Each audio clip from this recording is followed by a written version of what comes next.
먼저 뉴스 브리핑부터 시작하도록 하겠습니다.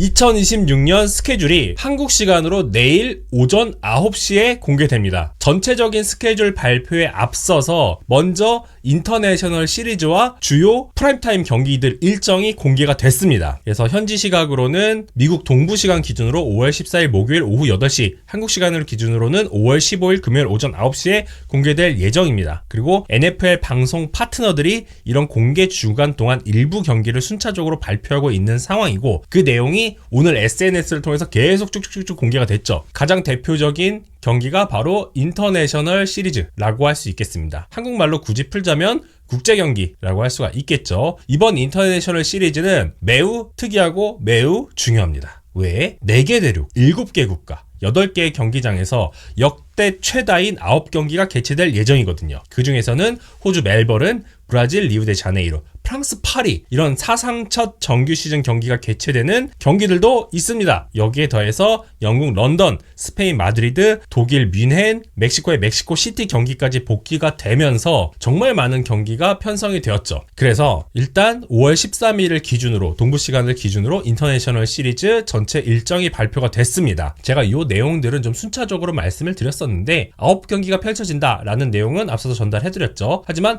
구체적으로 어떤 팀이 어디서 어떤 경기를 치르는지 날짜와 시간 일정 같은 게 정해지지 않았었습니다. 요게 이번에 공개되었다라고 보시면 될 것 같아요. 그 중에 가장 중요한 경기는 아무래도 멜버른에서 치러지는 경기라고 할 수 있죠. 태평양을 건너서 미국의 스포츠 NFL, 이 NFL을 대표하는 두 팀, 특히 웨스트 코스트에 위치하고 있는 샌프란시스코 49ers와 LA 램스 경기가 치러지게 되었습니다. 이게 미국 날짜 기준으로는 9월 10일인데 한국 날짜 기준, 오스트레일리아 날짜 기준으로는 9월 11일이 되겠습니다. 그래서 이 경기 같은 경우에는 9월 11일 금요일 오전 9시 35분, 한국 시간을 기준으로 9시 35분에 진행될 예정이라고 합니다. 이 멜버른 크리켓 그라운드에서 치러질 경기라고 할 수가 있겠고요. 그리고 브라질 리우데자네이루에서 치러지는 경기, 요거는 3주차에 치러지는 경기라고 할 수 있는데, 먼저 댈러스 카우보이스 일정이 발표가 되었고, 그 다음에 볼티모어 레이븐스가 상대한다 라는 내용까지 확정이 되었죠. 요 경기 같은 경우에는 9월 28일 월요일 오전 5시 25분 한국 시간을 기준으로 했을 때는 요 시간에 경기가 펼쳐지고, 브라질의 아주 상징적인 마라카낭 스타디움에서 경기가 펼쳐진다 라고 보시면 되겠습니다. 그리고 영국 런던 같은 경우에는 2026년 시즌에 3주 연속으로 경기를 개최합니다. 이로써 2007년 이후 영국에서 열린 정규 시즌 경기가 총 45경기나 펼쳐지는 상황이 되겠죠. 그래서 두 경기는 토트넘 핫스퍼의 스타디움에서 펼쳐지고요. 한 경기는 웸블리 스타디움에서 펼쳐지게 되는 경기라고 할 수가 있겠습니다. 그리고 이번 연도에도 당연히 이 경기에서 런던에서 가장 많은 경기를 치르게 될 팀은 잭슨빌 제규어스라고 할 수가 있겠습니다. 영국 같은 경우에는 이제 제2의 미국 같은 느낌이죠. NFL 입장에서는 매번 경기 많이 치르고 있고요. 그리고 지금 채팅창에서도 말씀을 해주셨지만 프랑스 파리에서는 첫 번째 경기가 치러집니다. 그리고 프랑스 파리에서 뉴올리언스 세인츠가 경기를 치르는 이유에 대해서는 제가 예전에 영상을 통해서 한번 소개시켜 드린 바가 있죠. 제가 링크, 제가 편집한 영상에는 걸어 둘 테니까 못 보신 분들은 참고해 주시면 좋을 것 같습니다. 그리고 독일 뮌헨 경기, 뉴잉글랜드 패트리어츠와 디트로이트 라이언스 경기가 진행될 예정이고요. 이 경기 같은 경우에는 디트로이트 라이언스, 이 아몬라 세인트 브라운 선수 어떤 개인에 대한 바이오그래피와 함께 연결되는 경기라서 굉장히 재밌게 펼쳐질 것이다 라는 예상이 되고 있고요. 그리고 인터내셔널 시리즈의 마지막 경기 같은 경우에는 멕시코 시티에서 샌프란시스코와 미네소타 바이킹스가 붙습니다. 멕시코 같은 경우에는 샌프란시스코 49ers가 정말 힘을 크게 주고 있는 글로벌 마켓이거든요. 실제로 샌프란시스코의 팬들이 매우 많은 국가이기도 하고요. 그래서 인터내셔널 시리즈의 첫 번째 경기, 그리고 마지막 경기를 샌프란시스코가 치른다라는 부분이 굉장히 흥미로워서 같이 소개시켜 보았습니다.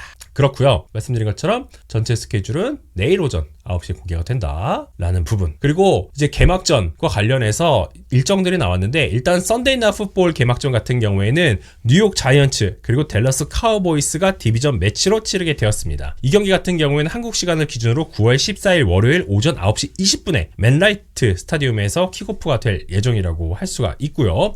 그리고 먼데이 나잇 풋볼 개막전 같은 경우에는 캔자시티 칩스와 덴버 브론코스가 맞붙게 되었습니다. 경기 장소는 아직 발표가 안 됐는데 요거는 내일 바로 발표가 될 예정이라고 할 수가 있겠습니다. 그리고 이제 Thursday Night Football 같은 경우에는 2주차부터 시작이 되죠. Thursday Night Football 같은 경우에는 버팔로 빌스가 9월 17일 2주차 경기에서 디트로이트 라이온스를 홈에 불러들여서 경기를 치르게 되는데 이 경기가 굉장히 의미가 있죠. 바로 버팔로 빌스의 새로운 홈구장인 하이마크 스타디움에서 경기가 치러지게 될 예정이기 때문에 이 경기도 놓치지 않고 꼭 지켜보시는 것을 추천드리겠습니다. 호주 처음입니다.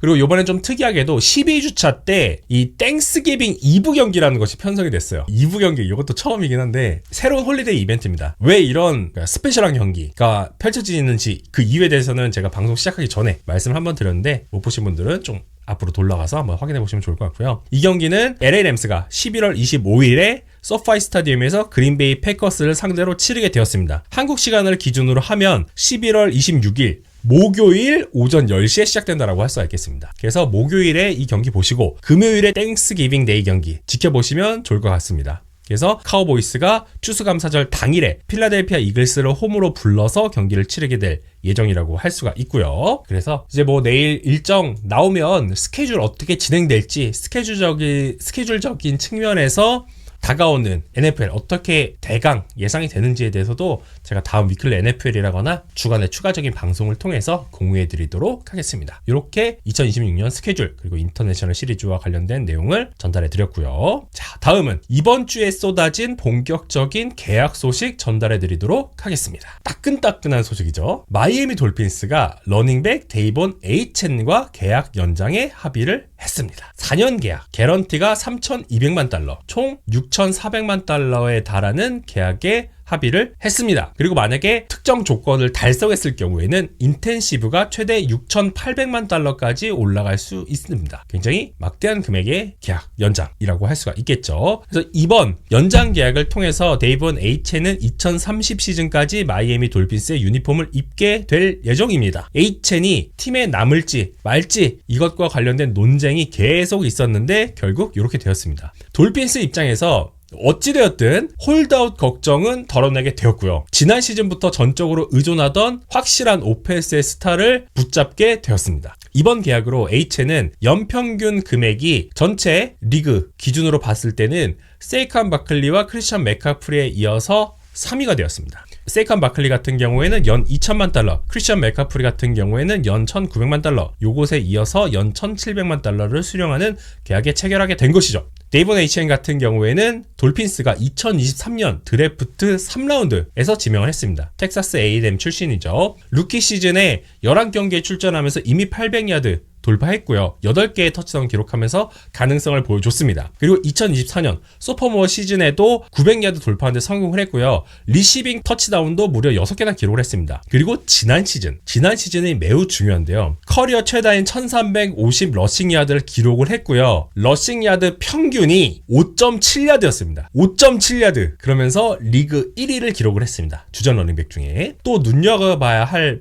포인트가 바로 스크리미지 야드입니다. 스크리미지 야드가 무려 1838야드였습니다. 돌핀스에서 주전 쿼터백 부상 나오고 막 교체되고 이러는 와중에 타이릭 힐 부상당해서 나가 떨어지고 데런 월러 부상 때문에 경기 초반에 못 뛰고 또 중간에 나가고 이런 와중에 데이본 H이 혼자서 1838야드를 뛰었습니다. 비잔 로빈슨, 크리스찬 맥카프리, 조나단 테일러, 제임스 쿡, 자미르 깁스 바로 다음이 데이본 H입니다. 스크리미지 야드 측면에서 비잔 로빈슨은 혼자 2298야드를 뛰었거든요. 이거 완전 아웃라이어 빼놓고 로빈슨은 일단 빼놓고 러닝백을 기준으로 스크리미지 야드에서 평균 값을 6야드를 넘긴 선수가 비잔 다음에 바로 H입니다. 그 정도로 패스와 런 양쪽 측면에서 엄청난 활약을 펼쳤어요.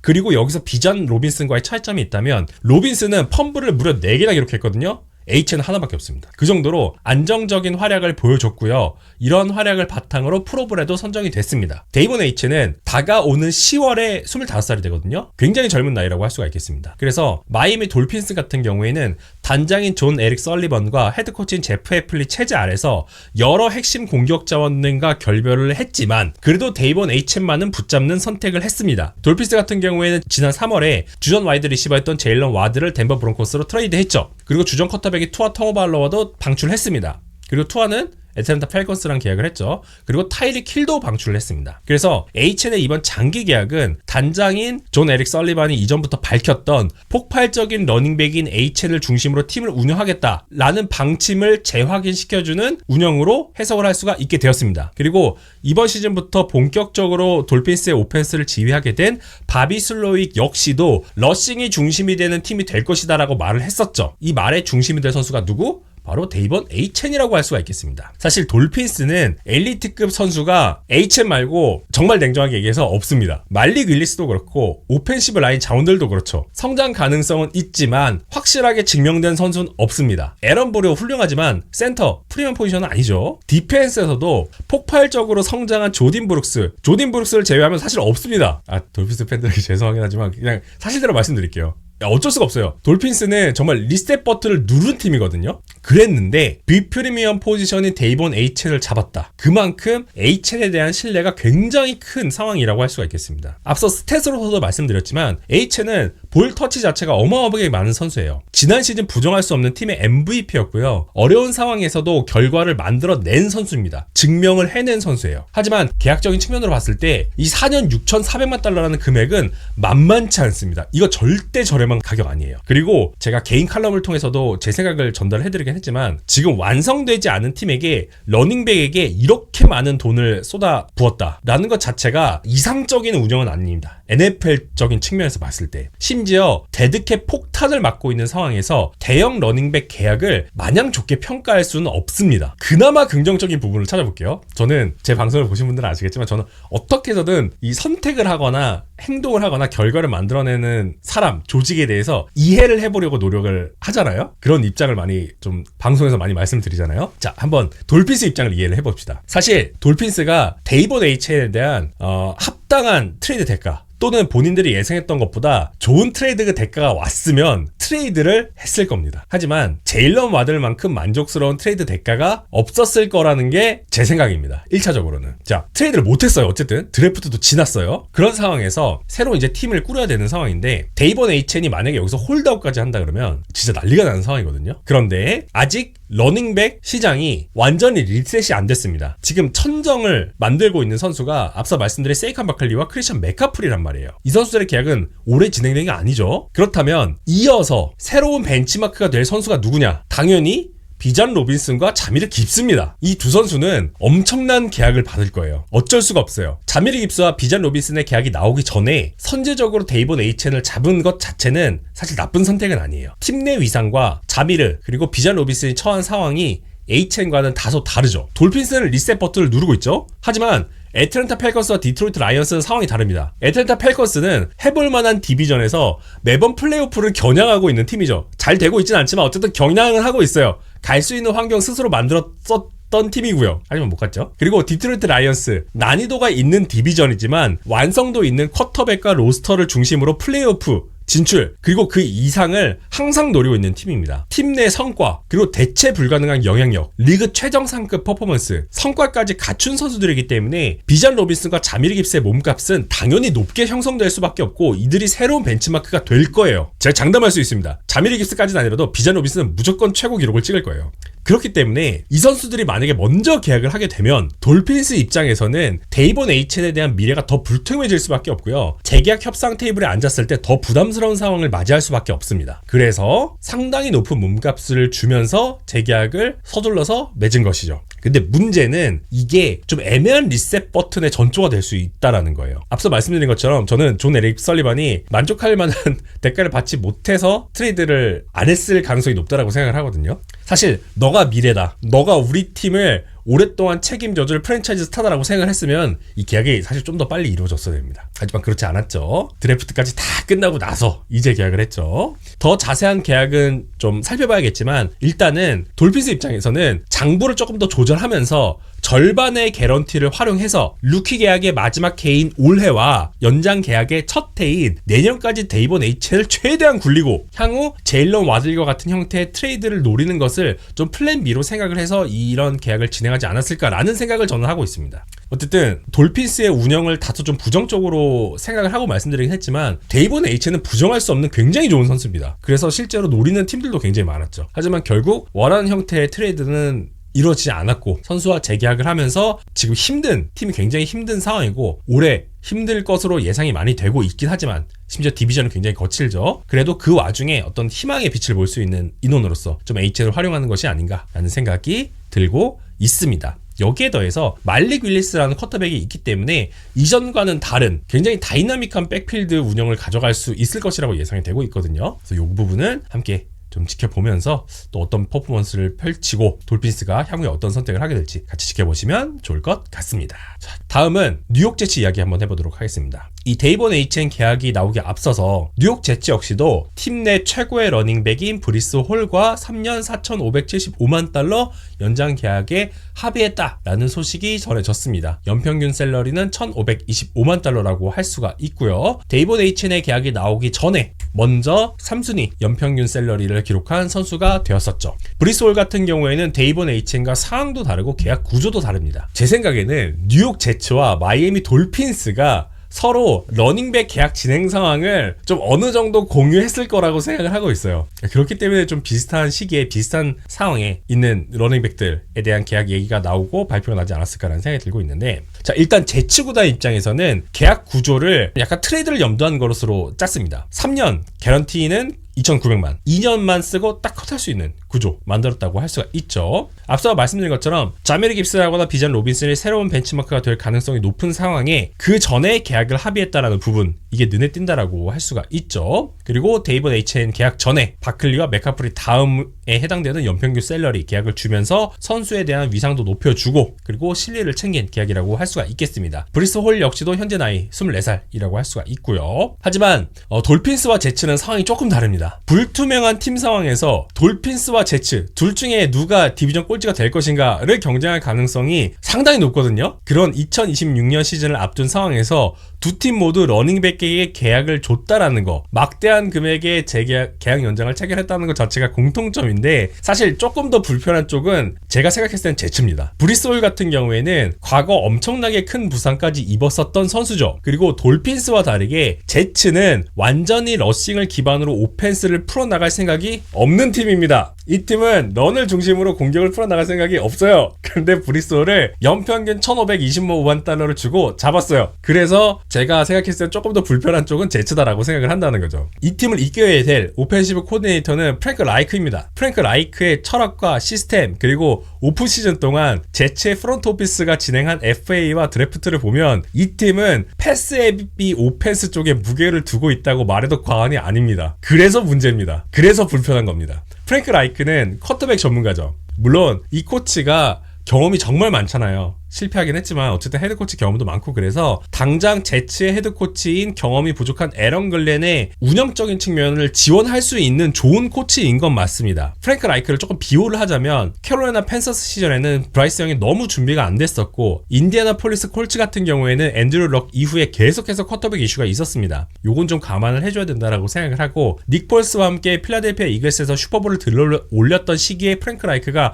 진짜 이 인물의 본 모습이라고 할 수 있거든요. 선수 시절 에는 짐 켈리의 백업이었고 이후에 정말 많은 쿼터백들을 다뤄왔던 인물입니다. 그런 측면에서 뉴욕 제츠라는 구단을 올바른 조직으로 돌리는데 기여를 할 수 있을 거라고 생각이 되고 있어요. 특히 프랭크 라이크의 어떤 특징이라고 한다면 특정 시스템과 전술을 고집을 안 하거든요. 상대 디펜스의 약점을 분석해서 바이바이 위크로 오펜스 플랜을 짜는데 강점이 있는 코치입니다. 그런데 지금 현재 조직 상황이 과거 캐롤라이나 팬서스 시절만큼 굉장히 불안정하거든요. 쿼터백도 준비가 안 돼 있고 오펜시브 라인도 완전하지 않고 그 상황에서 브리스 홀의 재계약까지 줬으니까 울며 겨자 먹기 식으로라도 브리스 홀에 대한 활용도를 극대화해야만 합니다. 다시 말씀드리지만 데이본 Hn도 그렇고 브리스 홀도 그렇고 제가 이 선수들의 능력을 편화하는 게 절대 아니에요. 다만 돌핀스처럼 대놓고 우리는 말릭 윌리스라는 쿼터백과 데이본 Hn을 활용을 해서 러싱 중심으로 경기를 풀어나갈 거야. 제츠는 이게 아니에요. 브리스 홀에 대한 태클을 붙인 것까지는 오케이. 그러면서 계약 연장을 할 수 있는 시간을 번 거 오케이. 그런데 이렇게까지 장기 계약을 빨리 결정을 한다고? 이게 정말 현명한 선택인지에 대해서는 다소 물음표가 많이 붙습니다. 쿼터백도 지금 불안정하죠. 디노 스미스 데리고 왔잖아요. 그렇다라는 것은 2026년 시즌이 아니라 2027년 이후까지 보겠다라는 건데, 그럼에도 불구하고 태그라는 안정장치를 마련해뒀잖아요. 그렇기 때문에 조금 더 지켜봤어도 되거든요. 물론 브리스올 입장에서는 뭐 홀드아웃을 선택을 할 수도 있죠. 하지만 자신의 가치를 끌어올리고 특히 부상으로 인해서 비었던 커리어가 있는 입장에서는 마냥 쉴 수가 없거든요. 예전에 제치에 합류해서 아예 통째로 쉬어버린 르비온 벨처럼 할 수가 없습니다. 하지만 제치가 조금 마음이 많이 급했던 게 아닌가라는 생각이 드는 그런 계약이었고요. 어떤 순서적인 측면에서 저는 많이 아쉬웠던 그런 제치의 운영을 이번에 좀 확인할 수 있었습니다. 제치 같은 경우에는 케이드 클런릭 지명을 했고요. 베일리 제피도 있고요. 브래디 쿡도 있고요. 그리고 지노 스미스도 있는데, 지금 상황에서 확실하게 지노 스미스 너가 1번 주전이다 라고 말하기에는 지난 시즌 보여줬던 지노 스미스의 퍼포먼스가 너무 처참했죠. 물론 첫 경기 선발에 지노 스미스가 등판할 가능성은 상당히 높습니다. 하지만 이게 3, 4주차 이상으로 지속될지에 대해서는 저는 좀 회의적으로 보고 있습니다. 그래서 저는 이 계약이 좀 더 조급했다라는 생각이 들고 있고, 프랭크 라이크가 어떻게 쓰든지에 대해서도 지켜봐야겠다라는 생각이 드는 소식이었습니다. 이렇게 브리스올의 계약에 대한 내용 전달해 드렸고요. 다음은 자완 제닝스 계약에 대해서 이야기해 보도록 하겠습니다. 미네소타 바이킹스가 베테랑 와이드 리시버인 자완 제닝스를 데려왔습니다. 샌프란시스코 49어스에서 활약을 했던 자완 제닝스, FA로 1년 800만 달러, 인센티브가 포함될 경우에는 최대 1,300만 달러까지 늘어날 수 있는 계약에 서명을 했습니다. 제닝스 같은 경우에는 테니스 출신이죠. 1997년 생이기 때문에 28세, 시즌 시작하기 전에 29세가 됩니다. 2020년도 7라운드로 49ers에 지명이 되었고요. 2025 시즌까지 활약한 뒤에 FA가 된 케이스라고 할 수가 있겠습니다. 2024 시즌에 샌프란시스코 49ers와 2년 1,540만 달러 계약 연장을 체결했었죠. 그리고 2025 시즌에는 플레이 타임에 따른 인센티브까지 받은 바 있습니다. 하지만 나이너스와 2년은 마무리가 되었고요. 이제 새롭게 보라색 바이킹스의 유니폼을 입게 되었습니다. 재밌게도 과거 라이벌 팀 소속이었던 카일러 머리와 함께 동료가 된 그런 상황이라고 할 수가 있겠는데요. 제잉스 같은 경우에는 리시버 중에서도 조금 독특한 타입의 선수라고 할 수가 있겠습니다. 지금 명목상으로는 저스틴 제퍼슨, 조던 에디슨에 이어서 세 번째 리시버에 해당되는 선수라고 할 수가 있겠지만, 역할을 단순한 3번 리시버로 규정을 할 수는 없거든요. 한정 지을 수가 없습니다. 매치업과 게임 플랜에 따라서 조던 에디슨과 비슷한 수준의 타깃을 받는 역할도 충분히 가능할 것으로 예상이 되고 있습니다. 왜냐하면 선수의 유형 때문이거든요. 조던 에디슨 같은 경우에는 라우트 러닝과 세퍼레이션을 기반으로 스페이스를 창출하는데 매우 능한 리시버라고 할 수가 있겠습니다. 반대로 제잉스 같은 경우에는 6피트 3인치의 키, 212파운드의 프레임을 바탕으로 몸싸움, 컨테스트 캐치, 블락킹, 레드존에서의 경합, 이걸로 본인의 가치를 끌어올리는 선수라고 할 수가 있거든요. 최근 2년간 132회의 캐치, 1600야드 이상의 리시빙 야드,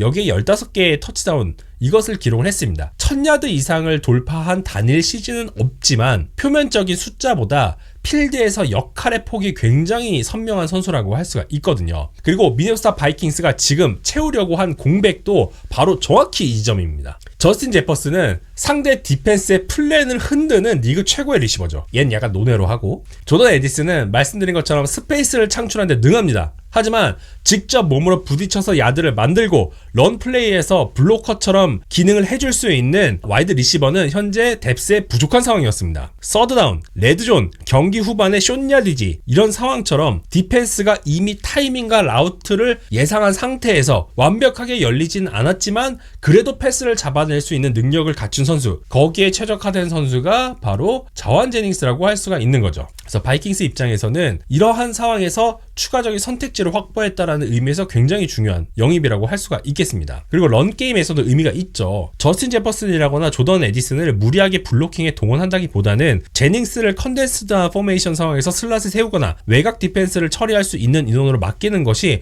훨씬 더 자연스럽고 유기적인 선택이라고 할 수가 있겠습니다. 같은 퍼소넬에서 패스로 위장한 외곽 아웃사이드 존 러싱, 또는 런을 의식한 뒤 디펜스를 뒤로 밀은 다음에 짧은 야드에서 패스를 잡게 하는 것들, 이렇게 플레이콜의 스펙트럼을 넓게 가져갈 수가 있거든요. 심지어 카일 셰너한과 케빈 오코넬 같은 경우에는 같은 뿔에서 출발한 코치들이기 때문에 자완 제닝스가 시스템적으로도 녹아내리는데 문제가 크게 없습니다. 여기에 쿼터 쿼터백 경쟁 구도와의 결합도 자연스럽게 연결을 할 수가 있는 거죠. 카일러 머리가 선발이라면 포켓을 벗어나서 플레이를 연장하는 상황에서 제닝스가 접촉을 버티면서 던질 수 있는 공간을 다시 만들어줄 수 있습니다. 그리고 JJ 메카시가 선발이라면 타이밍이 완벽하지 않은 상황에서 공을 받아내거나 짧은 거리에서 체인 무버 역할을 해줄 수가 있죠. 젊은 쿼터백에게 필요한 계산 가능한 타깃이 아주 타이트한 윈도우에서도 창출해 줄 수 있는 선수다라고 할 수가 있겠습니다. 물론 한계도 있어요. 주한 데닝스는 저스틴 제퍼슨과 조던 에이스, 여기에 타이트엔드인 TJ 허킨슨까지 타겟을 쉐어해야 되는 상황이기 때문에 샌프란시스코 49ers만큼의 패싱 볼륨을 받을 가능성은 낮아졌습니다. 이건 어쩔 수 없어요. 필드를 막 버티컬로 찢는 형태의 스피드스터도 아니거든요. 그래서 경기당 막 100야드를 기대하는 것은 현실적으로 좀 어려워질 수 있습니다. 하지만 중요한 순간에 30야드, 60야드 이렇게만 벌어줘도 분명히 자완 제닝스는 제 역할을 할 수 있다라고 할 수가 있죠. 그리고 또 이슈가 하나 있다면 조금 선수가 호전적인 캐릭터입니다. 공격성이 굉장히 강해요. 그래서 불필요한 순간에 발생하는 페널티 이런 것들은 코칭 스태프가 잘 관리할 필요가 있다라고 생각이 되고 있고요. 정리해보면 이번 영입은 자완 제닝스를 중심으로 오펜스를 바꾸겠다 이런 영입은 분명히 아닙니다. 하지만 바이킹스가 팀 내에 갖고 있었던 유형의 리시버가 아닌 완전히 새로운 유형의 리시버를 데려와서 다양한 플레이콜의 스펙트럼을 확장할 수 있다는 부분, 이 부분에 있어서 굉장히 중요한 영입이다 라고 할 수가 있겠고요. 그래서 화려한 보강은 아니지만 부족했던 한 가지 유형을 정확하게 채운 선택이다 라고 말씀을 드리면서 자완 제닝스 계약 소식은 이렇게 마무리하도록 하겠습니다. 그리고 이 선수가 쿼터백 출신이에요. 그래서 트릭 플레이 상황에서 패스를 직접 던질 수도 있습니다. 심지어 잘 던져요. 그런 장점이 있고요. 다음은 자, NFL 팬들 입장에서는 천만다행인 소식이 하나 전해졌습니다. 대체 심판 안 보게 되었습니다. 다행이다. 자, NFL과 NFLRA, NFL Referees Association, 즉 NFL 심판협회가 2032 시즌까지 적용되는 7년 단체 협약에 합의했다라는 내용을 발표를 했습니다. 원래 기존 협약 같은 경우에는 5월 31일 얼마 안 남았어요. 5월 31일에 만료가 될 예정이었거든요. 하지만 양측은 5월 31일이라고 하는 시한을 앞두고 새로운 장기 협약을 확정을 했습니다. 이번 협약은 NFLRA 이사회 승인을 거쳐서 회원 투표로 비준이 된 결정이라고 할 수가 있습니다. 이번 합의가 중요한 이유는 2026년 개막 시즌을 앞두고 대체 심판 투입 가능성을 원천 차단했다는 것. 그래서 굉장히 중요하다고 할 수가 있겠습니다. NFL은 2년 이상 이 협상을 끌어왔거든요. 그리고 지난해 늦겨울에 교착 상태에 빠졌다라는 것을 밝혔습니다. 그리고 3월 초에는 만약의 사태를 대비해서 미국 대학 풋볼 심판진을 중심으로 대체 심판 후보군을 모집하기 시작했고요. 구단주들은 뉴욕 NFL 본부 직원들이 경기 운영을 보조할 수 있도록 하는 규정을 새롭게 승인한 상태였습니다. 하지만 이번에 CBA 비준이 낮기 때문에 해당 규정은 2026년 시즌에 적용되지 않게 되었습니다. 협약의 구체적인 내용이 모두 공개가 된 것은 아닌데 핵심 축은 분명해요. 첫 번째, 심판들 급여 올려달라. 그래서 NFL 같은 경우에는 어떤 경기 수당 그리고 슈퍼볼 배정 심판에 대한 수당 같은 것을 인상하는 안을 제시를 했고 이것을 심판 노조가 받아들였는데 아직 정확한 수치는 공개가 되지 않았어요. 하지만 급여 인상이라는 협약의 주요 축은 확실히 합의를 받습니다. 그리고 성과 평가와 책임성, 요거는 NFL 리그가 좀 강하게 주장했던 내용인데 심판들도 선수나 코치처럼 너희도 평가받아라. 요 평가하는 것에 따라서 플레이오프 심판 배정하겠다 라는 내용을 전한 거거든요. NFL 같은 경우에는 특정 심판이 딱 정해지고 이를 보조하는 보조 심판들이 따로 정해지는 게 아닙니다. 메인 레프리가 있으면 이 메인 레프리의 크루가 있거든요. 이들이 같이 움직이거든요. 그래서 이번 플레이오프도 이 크루별로 평가가 내려질 예정입니다. 그래서 어떤 오심을 많이 하지 않고 원활하게 경기를 진행한 심판들에 한해서 플레이오프를 배정하는 방식, 책임을 좀 강조하는 방식이 이번 CBA에 명시가 될 예정입니다. 그리고 마지막으로는 오프시즌 훈련 접근권이라고 할 수 있는데 이게 뭐냐면 미니캠프, 트레이닝 캠프 그리고 합동훈련 기간에 공식 심판 훈련 프로그램을 운영하게 됐습니다. 그래서 심판진은 정규 시즌에만 투입되는 독립집단이 아니라 리그 우정부와 오프시즌까지 더 밀접하게 맞물려서 준비되는 구조로 옮기겠다라는 뜻을 이번 CBA를 통해서 발표하게 되었습니다. 그래서 예전처럼 뭐 플레이오프 연공서열로 딱딱딱딱 잘라서 플레이오프 배정하는 것이 아니라 진짜 이제 성과제로 간다라는 거 정해졌고, 뭐 대신에 이거 말고 심판 수습기간 요런 거 연장하는 거 요거는 합의가 안 됐다라고 해요. 요거는 CBA에서 빠질 내용이고 기존 게 유지가 될 예정이라고 합니다. 어쨌든 양측이 핵심 요구를 좀 나눠 갖긴 했는데 제가 봤을 때는 NFL이 조금 더 많이 가져갔습니다. NFL이 원하는 것을 조금 더 챙겼어요.